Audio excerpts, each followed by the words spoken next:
Koziorożce, przejdźmy do czytania i sprawdźmy, jaka będzie dla Was ogólna energia na ten tydzień. Tutaj jest 10 monet.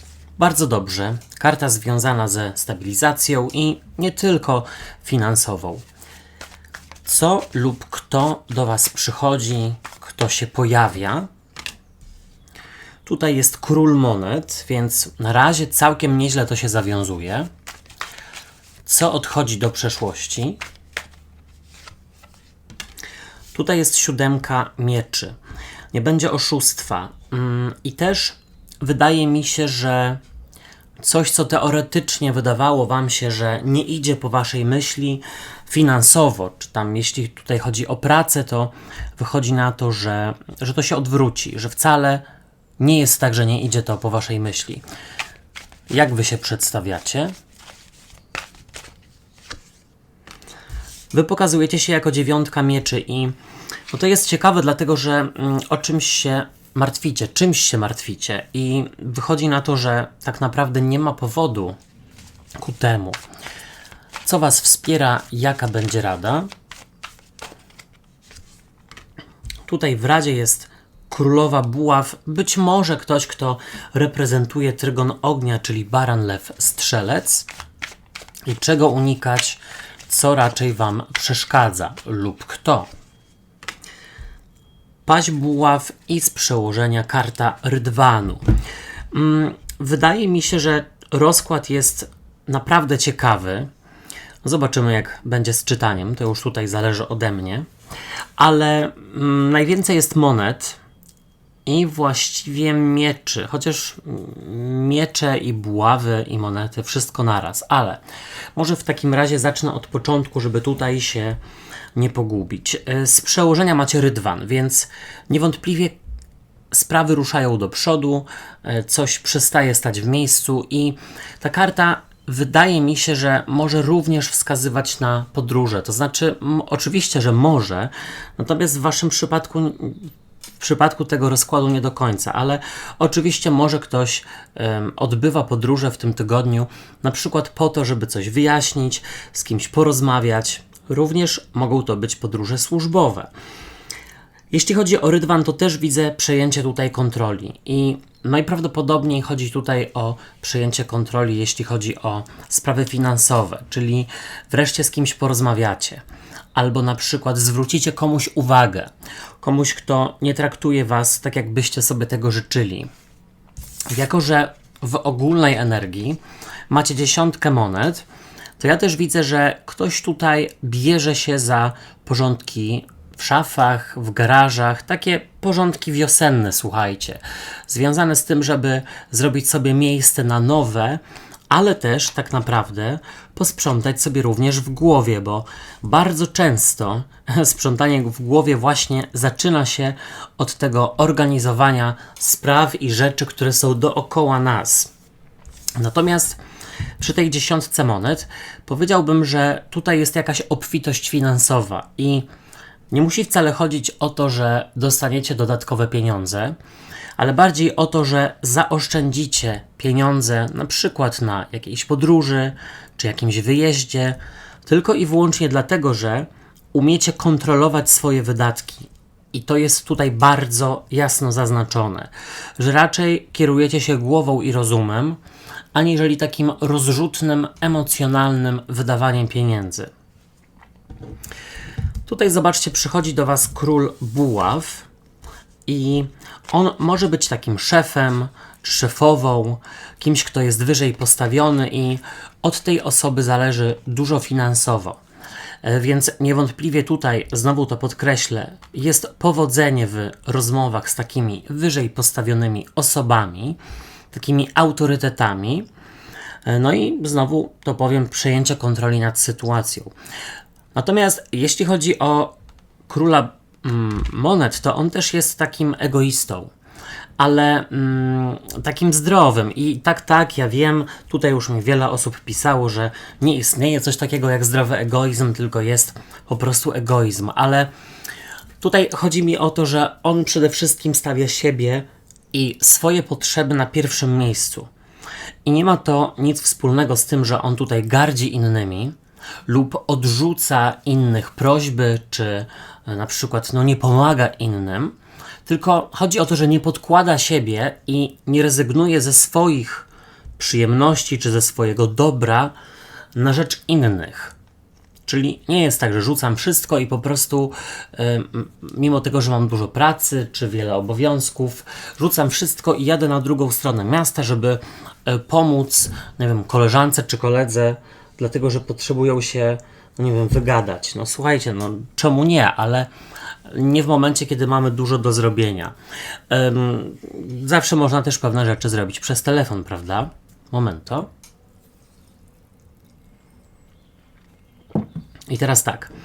Tutaj do przeszłości odchodzi 7 mieczy, czyli oszust, złodziej, osoba, która za plecami kombinuje i tutaj jak najbardziej w kontakcie z osobami, które wam dodają dodatkowych obowiązków, czy na przykład twierdzą, że ich problemy, czy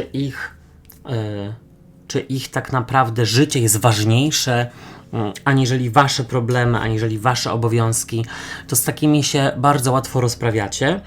I też widzę, że tutaj na szczęście dla osób, które na przykład, tutaj wybaczcie jakiś helikopter za oknem, mam nadzieję, że bardzo nie słychać, dla osób, które na przykład angażują się bardzo w sprawy dla nich ważne i te sprawy od jakiegoś czasu już się ciągną, typu remont mieszkania, sprzątanie w ogrodzie, w garażu itd., itd.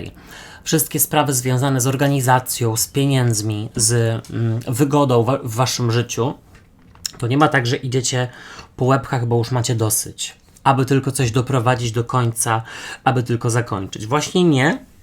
Robicie to skrupulatnie, krok po kroku i to jest ważne, dlatego że wówczas jakby efekty będą bardziej tak jakby długofalowe. I na przykład też możemy to odnieść do diety, czy powiedzmy do ćwiczeń.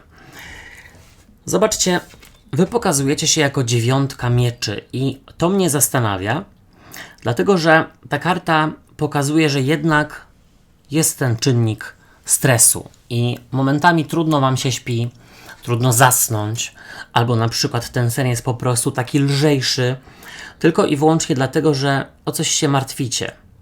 I z tego co widzę, jest to związane z podróżą, albo właśnie z pieniędzmi, czy z waszym bezpieczeństwem. I z tego co widzę, nie ma sensu się przejmować, dlatego że wszystko to, co możecie robić, aby daną sytuację utrzymać w ryzach, widzę, że już robicie. I tutaj niewątpliwie trzeba więcej się wyciszać, tłumaczyć sobie pewne rzeczy, zadbać o zdrowy sen i być może po prostu zredukować takie sprawy, które słuchajcie, waszą dopaminę tutaj pobudzają. Być może w tym tygodniu wypadałoby mniej siedzieć na telefonach i po prostu przeglądać te wszystkie media socjalne, społeczne. Dlatego, że to jest uzależniające od takich właśnie szybkich nagród w postaci jakiegoś fajnego postu czy czegoś śmiesznego. Ale też tutaj jeszcze widzę jedną rzecz, że jest przejęcie kontroli w sytuacji, w której macie w swoim otoczeniu osobę, która wiecie, że zachowuje się nie fair, nie w porządku i na przykład was oszukuje.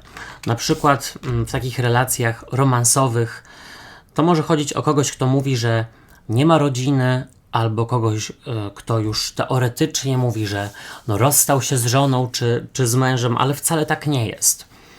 Tutaj widzę zidentyfikowanie czyichś kłamstw. W radzie macie królową buław i tutaj jest jak najbardziej to rada, która sugeruje, żeby zorganizować sobie cały tydzień i zaplanować pewne rzeczy, żeby nie było niespodzianek w momencie, kiedy coś tak niespodziewanie wyskoczy, bo może też tak być. Tutaj nie bez powodu pojawił się rydwan, bo chodzi o to, żeby wszystko zaplanować i mieć w ryzach. Wykazać się takimi zdolnościami zarządzania, planowania, ale też delegowania, żeby nie robić wszystkiego w domu czy w pracy tylko i wyłącznie samemu czy samej. Trzeba zaangażować do sprzątania na przykład na wiosnę współdomowników, partnerów, dzieciaki i tak dalej. Tutaj też z osobami, które identyfikujecie, że coś ostatnio nabroiły za waszymi plecami, to absolutnie nie polecam tutaj na paluszkach dookoła nich skakać, tylko jasno, klarownie i wprost skonfrontować daną sytuację, osobę. Czego nie robić, czego unikać, tutaj jest paź buław i on jest takim młodym osobnikiem, który lubi się komunikować, ma w sobie werwę i zapał i na pewno to jest związane z tym, żeby znowu nie chodzić dookoła kogoś na paluszkach i jeśli czujecie, że wam się coś należy, jeśli czujecie, że jakaś rozmowa musi się odbyć, to po prostu jak najszybciej to uczyńcie. Też jeśli coś wam leży na sercu i coś, co nie pozwala wam spać, na przykład właśnie spokojnie, czy w ogóle ostatnio funkcjonować, to tutaj też musi być konfrontacja, ale widzę, że przynajmniej w tym tygodniu macie wszystkie narzędzia, żeby taka rozmowa czy konfrontacja się odbyła i to z korzyścią dla was.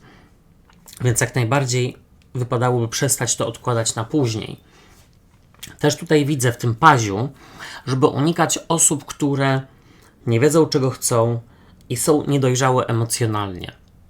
W tym tygodniu jaśniej zaznaczyć granice i nie pozwalać takim osobom, żeby wpływały na wasz nastrój, czy na to, co dzieje się w waszym życiu. I mam nadzieję, że ten tydzień będzie wspaniały i że z kimś to czytanie rezonowało. Do usłyszenia, do zobaczenia. Trzymajcie się, hej, cześć i pa pa.